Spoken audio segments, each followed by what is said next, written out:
오픈뱅킹의 정착은 개방형 혁신과 플랫폼 경제를 앞당기는 기폭제가 될 것으로 확신을 합니다. 그동안 정책당국, 은행, 핀테크 업체, 금융결제원 등이 서로 머리를 맞대고 최선의 결과를 도출하려고 노력을 해왔습니다. 이제 한국판 오픈뱅킹의 첫발을 내디뎠다고 생각을 합니다.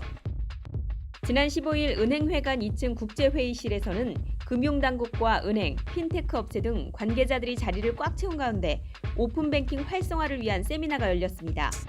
오픈뱅킹은 은행이 가지고 있는 고객의 금융정보를 외부에 안전하고 편리하게 접근할 수 있도록 허용하는 방식을 일컫는데요. 전 세계적으로 주요국들은 결제 시스템 개방 등 과감한 혁신을 추진하고 있습니다. 우리나라의 경우 그동안 폐쇄적인 금융결제 시스템으로 인해 글로벌 혁신 흐름에서 뒤처질 우려가 있었는데 지난 2월 금융당국이 오픈뱅킹 구축 등을 내용으로 하는 금융결제 인프라 혁신 방안을 발표하고 오픈뱅킹의 첫 단계로 은행권과 핀테크 기업이 금융 서비스를 제공할 수 있는 공동결제 시스템을 구축하기로 결정한 것입니다. 비록 다른 선진국들에 비해 오픈뱅킹의 시작은 조금 늦었지만 여러분들의 노력으로 은행과 결제 사업자들이 금융 서비스를 보다 저렴하고 편리하게 제공할 수 있는 혁신적인 금융 결제 인프라를 구축하게 되었습니다. 이제 모든 은행과 결제 사업자들이 고객이 원하는 시점에 실시간으로 전 국민의 은행 계좌에 바로 접근해서 입금, 출금, 결제 등 모든 자금 이체를 처리할 수 있는 세계에서 가장 우수한 금융 결제 인프라를 갖게 되는 것입니다. 그렇다면 오픈뱅킹이 활성화되면 무엇이 어떻게 달라질까요? 우선 금융 소비자는 앱 하나만 설치하면 해당 은행은 물론 본인이 가지고 있는 모든 은행의 업무를 볼 수 있게 됩니다. 특히 은행의 경쟁과 혁신을 촉진함으로써 소비자의 편익이 커질 것이란 분석입니다.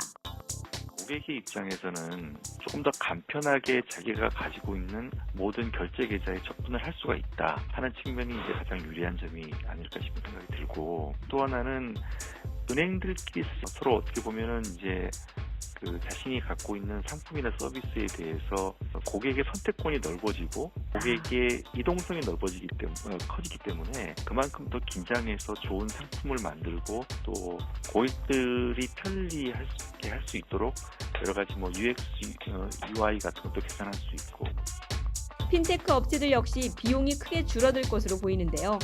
그동안 핀테크 업체들은 시중은행의 결제 송금망을 쓰기 위해 각 은행과 제휴를 맺는 데만 수년이 걸렸고 이용 수수료 역시 건당 400원에서 500원 정도의 비용을 치러야 했습니다.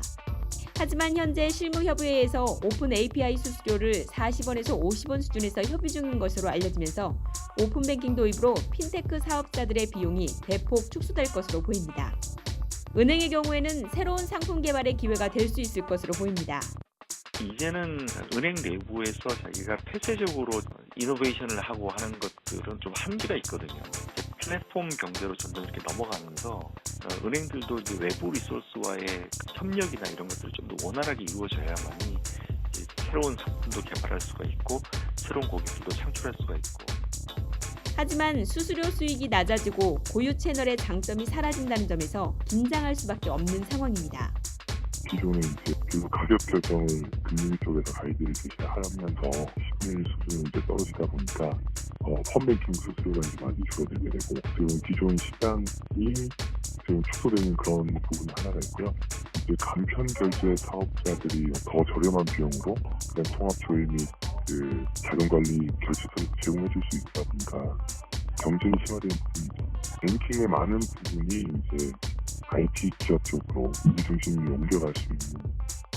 오픈뱅킹은 오는 12월부터 모든 핀테크 사업자를 대상으로 본격적으로 실시될 예정인데요. 시장의 예상을 뛰어넘는 혁신적인 서비스들이 나오기를 기대해봅니다. 박센 뉴스 이순영입니다.